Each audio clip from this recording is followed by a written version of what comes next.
Today on America's Court with Judge Ross. You're now going to hold a taser against him for something you don't even know about. I didn't take the stun gun out because of the Ebola. I took it out because the man tried to flee.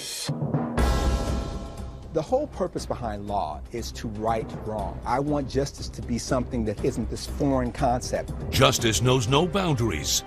The truth will be heard. Fair, firm, compassionate. This is America's Court with Judge Ross. Professional DJ Malcolm Adams is suing Jeffrey Caudell in the amount of $3,725.52. He says the defendant accused him of having a deadly disease, forcing him to be quarantined against his will. Mr. Caudell claims he was just doing his job as a responsible citizen. All rise. Remain standing and come to order. This court is now in session. The Honorable Judge Kevin Ross presiding. Ladies and gentlemen, you may be seated. All parties have been sworn, Your Honor. Thank you, Deputy Thomas. Mr. Adams, you're suing, sir, for $3,752.45 because you felt Mr. Caudell, is it, sir? That's correct, Your Honor. You felt he overreacted a little bit. Your Honor, I overreacted is the bottom of the pit. I'm in Dallas, headed to Miami. I got you. I was booked for a DJ gig for $3,500, already booked my flight. I've been having allergies lately. I sneeze and blood comes out of my nose. This guy over here starts yelling like I have Ebola or something, like it's some type of zombie apocalypse.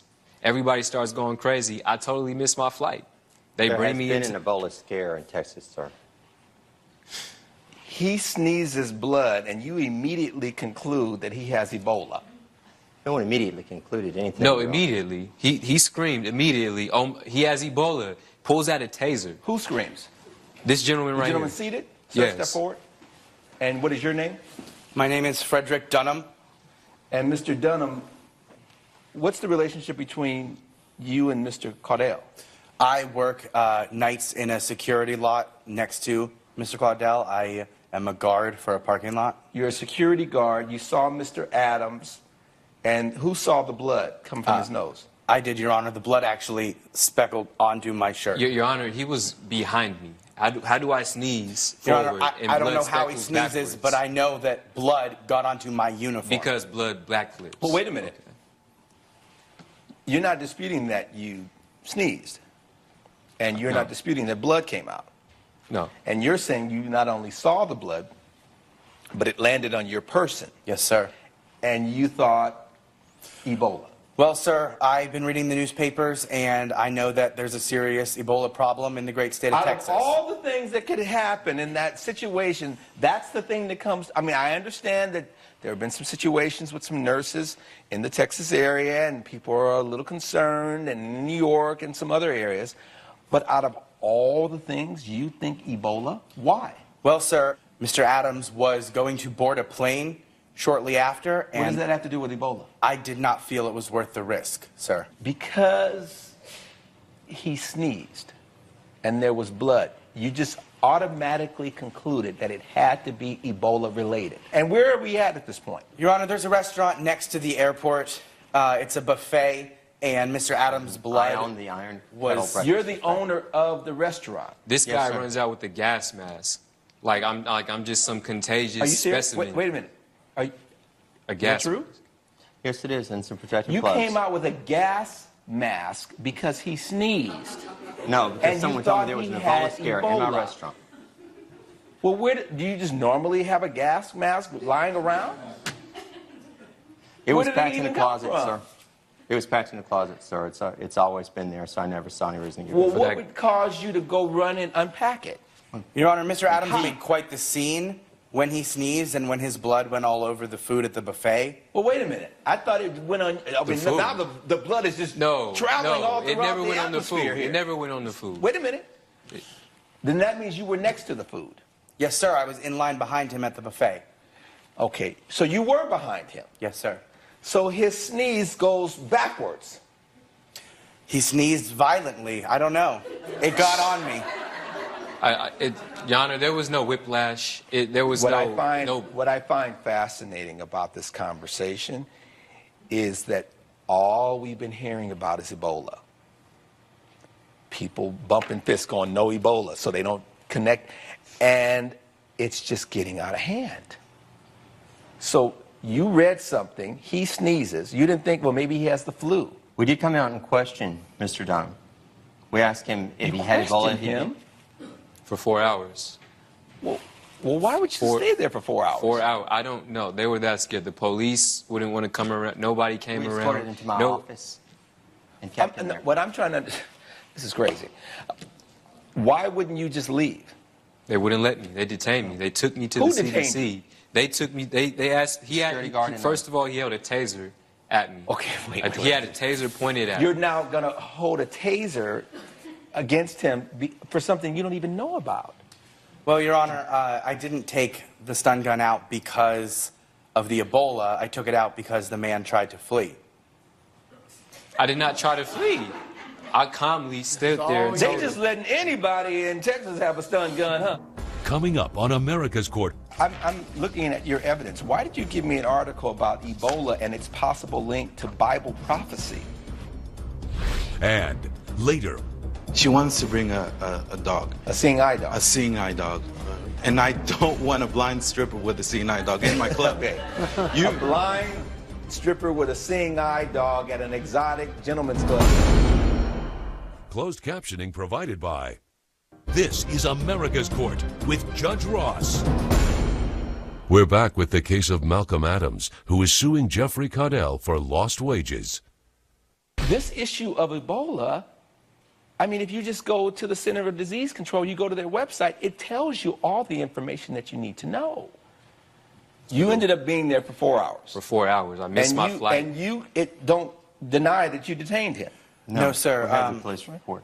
The reason that Show Mr. me the Adams police was report. detained. Where was- does the $3,752.45 come from? I had to have emergency room blood work treatment. I was booked to DJ in Miami for $3,500. I'm looking at your evidence. Why did you give me an article about Ebola and its possible link to Bible prophecy? The research What was in- done just to strengthen our case, sir. That's all. How does this strengthen your case? If anything, it makes it more bizarre.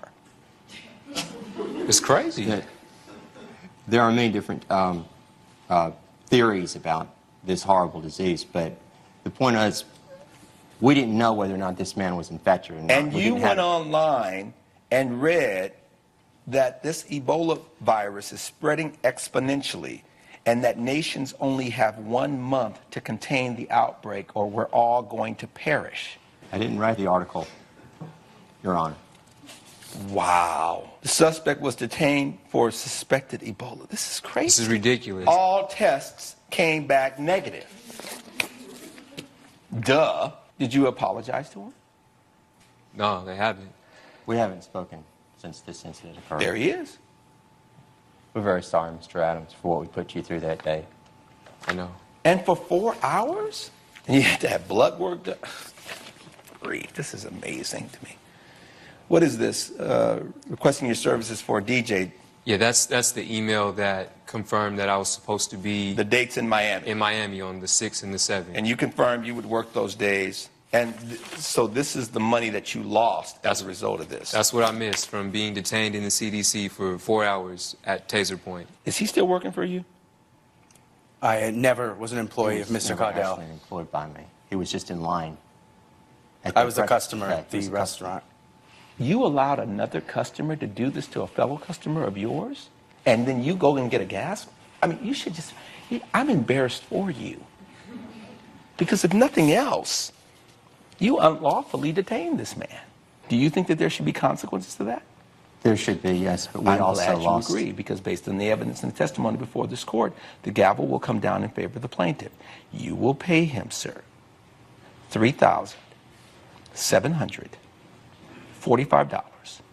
$3,745.52 forthwith.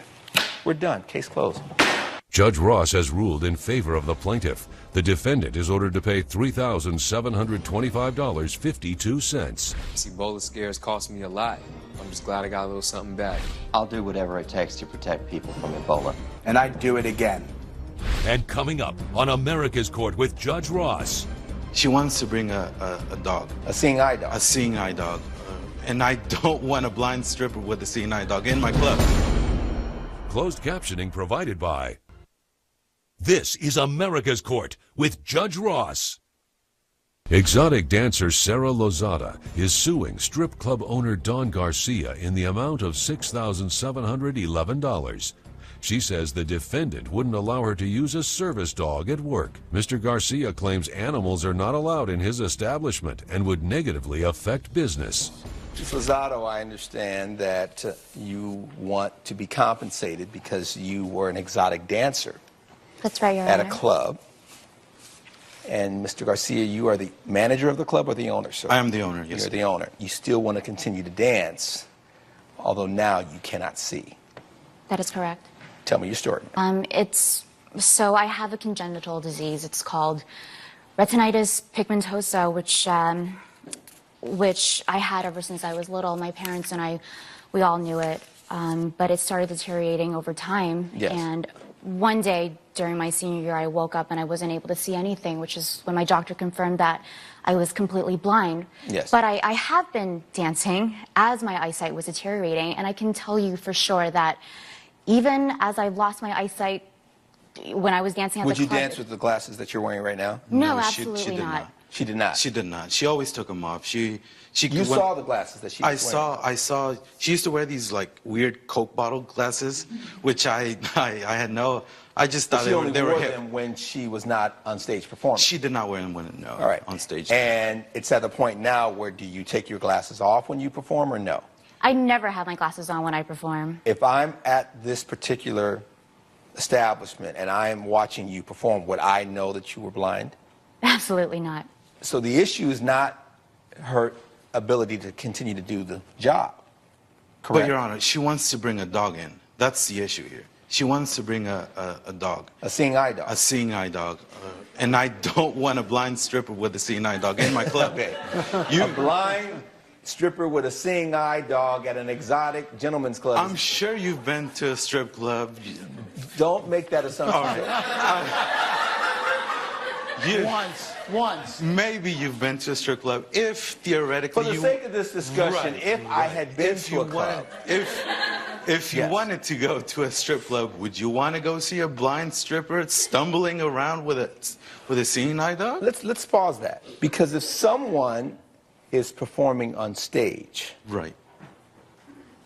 and the men who are going, and some women, Right. are going to be entertained, and this person is good at the performance of being on stage, I'm not really looking at what's happening prior to them getting on stage, because the performance does not start usually until the person is on the stage and there's either some sort of music or there's some sort of instrumental, there's something going on that says, okay, now I'm on.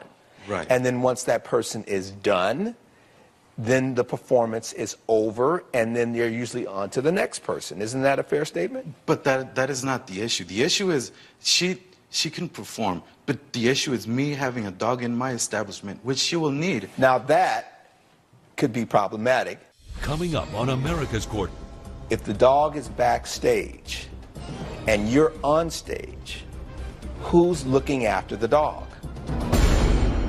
Closed captioning provided by. This is America's Court with Judge Ross. We're back with the case of Sarah Lozada, who is suing Don Garcia for lost wages. Why would you need the dog to come into the place as opposed to maybe having the dog, because you're not driving clearly? How are you, what's your mode of transportation when you would be coming to and from the club? Oh, I actually live only a couple blocks away, so the dog would actually escort me. Your thinking is I can walk from my place to the establishment with the dog. Yeah. Once you're on the stage performing, what happens to the dog? The dog remains backstage, nowhere near the premise. If the dog is backstage and you're on stage, who's looking after the dog? I'm not gonna have one of the other girls take care of your dog. It's not right. I think the dog They're is there to irrelevant work. because we actually haven't dog is had very the dog. relevant. We haven't had the dog on the You premise ignored yet. what I just said. The dog is very relevant. You're saying, I want to have this job because I shouldn't be discriminated against. Okay, so now let's talk about the logistics. You're saying all I need to do is be able to come in with my dog. Well, my proposition was going to be that I work shorter shifts, maybe 10 minutes, 30 minutes, as long as I'm able to take care of the dog. Now, because he's never let me have the dog in the premise before, I would not know if that was a scenario that would work out. But I would have worked something out with Don if he had allowed me to continue my job. I don't want to If the average person dancing is doing this for a certain number of hours, now you're asking for preferential treatment. Right. But you don't want to be discriminated against. You want to be treated like the other dancers. But when you bring in the element of a sing-eye dog, that creates a whole other set of circumstances for the owner. It's bad for business. Well, it's not necessarily bad for business if there's a way to figure out what to do with the dog. But if no one's figured that out, it does become bad for business because that's something else he's got to deal with. Yeah. I understand. And everything that the owner has to deal with is a cost. Right. So he said no dog. He stated that as long as I have a dog and I wear the glasses inside the club, then I absolutely cannot work. It's a lie. true? Yeah, yes, sir. Your Honor. What does it care? Why do you care about the glasses if once she's on stage she takes them off? She's never. It's not. But And now some guys like women with glasses. I I mean, for guess. some people that is a thing. Yes, I like redheads, but that's beside the Okay, point. well, we're not focused. Judge Ross's verdict when America's Court returns. You're watching America's Court with Judge Ross. This is America's Court with Judge Ross. He cannot compromise with that dog. I know for a fact that the American Disability Act allows me to have a service dog, regardless of how many hours I've been dancing. And the fact that Don could not see that is absolutely injustice. Where does the $6,711 come from? Well, she's got some evidence. Let me grab this. Thank you. That amount is based on what? That amount is based on my monthly income, and that is 3 months. You're making on average $2,237 a month. That is correct. Is that pretty accurate, sir? Yes, sir. All right, so there's no disputing that. There's so none. you're saying because he terminated you, you're entitled to 3 months. I was terminated for 3 months, yes. And how many girls, is it mostly all women that are young ladies? Yeah, women, and we hire security, about 14 people. Okay. There's 14 people working there. Is that correct, Ms. Lozado? That is right. All right. And there are some exceptions to the Americans with Disability Act. Based on the evidence and the testimony before this court, the gavel is going to come down in favor of the defendant. The Americans with Disability Act only applies to businesses that have over 15 employees. He has 14. Your matter's dismissed. Good luck to you. Case closed.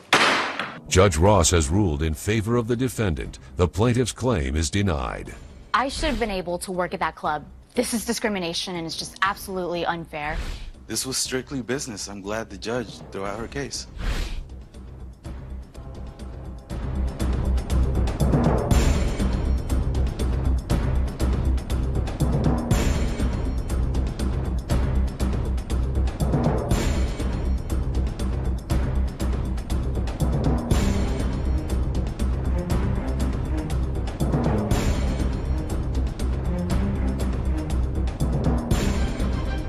Follow America's Court on Facebook and Twitter. This has been a production of Entertainment Studios.